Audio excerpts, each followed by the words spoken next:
Tayong mga Pinoy hindi na mawawala ang pamahiin nung unang panahon at hanggang ngayon naman marami pa rin tayong pinaniniwalaan na kasabihan ng matatanda.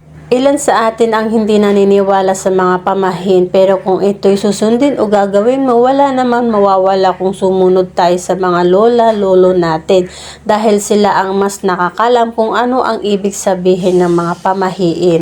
Tulad na lang ng pagpatong ng wallet sa lamesa.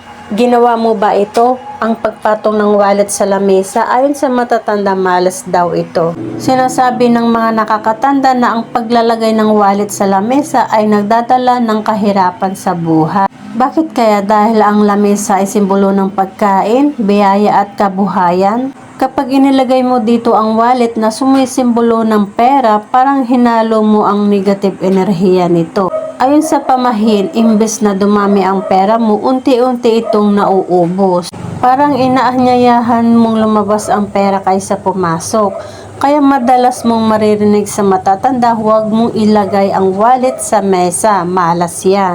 Kaya sa simpleng pag-iwas sa ganitong gawain, maaari mong mapanatili ang swerte sa buhay mo.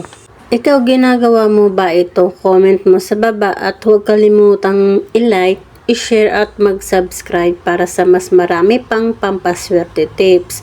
Wala namang mawawala kung susunod tayo. Maraming salamat and God bless everyone.